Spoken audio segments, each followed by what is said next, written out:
Educational institution থেকে শুরু করে কর্মক্ষেত্র থেকে শুরু করে প্রত্যেকটা জায়গাতে প্রত্যেকটা স্টেপে আছে বৈষম্য।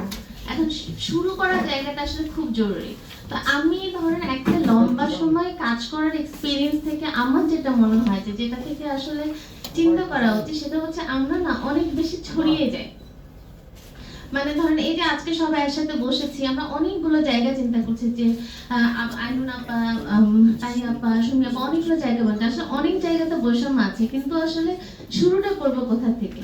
তো আমার সেই জায়গাটা থেকে মনে হয় কি যে প্রত্যেক বছর আমাদের একটা করে ইস্যু চিন্তা করা উচিত, এবং সে একটা করে ইস্যু চিন্তা করে নিয়ে সবাই একদম গভর্নমেন্ট ইনস্টিটিউশন থেকে শুরু করে যতগুলো অ্যাকশন ওরিয়েন্টেড সংস্থা আছে প্রত্যেকে আসলে ওই ইস্যুটা নিয়ে এক সমস্যার একসাথে কাজ করা উচিত।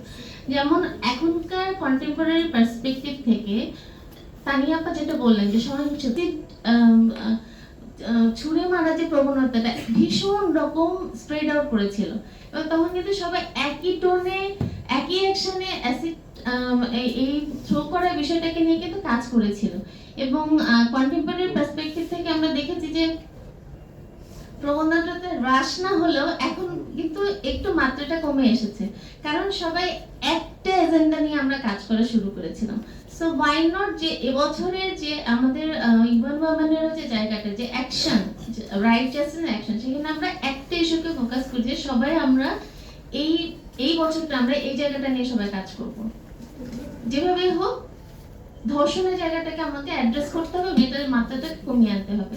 আইনুন আপার সাথে আমি পুরোপুরি একমত যে আমাদের আইনের কোনো অভাব নেই। আমি আস্তে আস্তে একটু রিড আউট করছিলাম যে আপনি দেখেন মানে একদম আমি মানে লিস্টেড করে নিয়ে আসছি যে কত ধরনের আইন আছে। নারী ও শিশু নির্যাতন দমন আইন, পারিবারিক সহিংসতা আইন, যৌতুক নিরোধ আইন, বাল্য বিয়ের আইন, পারিবারিক আদালত আইন, অ্যাসিড অপরাধ আইন, তারপরে হচ্ছে যৌন হয়রানি প্রতিরোধ আইন, মানে অসংখ্য আইনের আমাদের কোনো অভাব নেই, কিন্তু সমস্যাটা হচ্ছে অ্যাকশনের জায়গাটা থেকে। তো এই জন্য আমার কাছে মনে হয় যে একটা জায়গা থেকে শুরু করে নিয়ে তারপর ধীরে ধীরে অন্যান্য জায়গাটাতে যাওয়া উচিত। তো এবারের একটা চিন্তা জায়গা হতে পারে যে ধর্ষণ নিয়ে আমরা সবাই একই সাথে কাজ করা।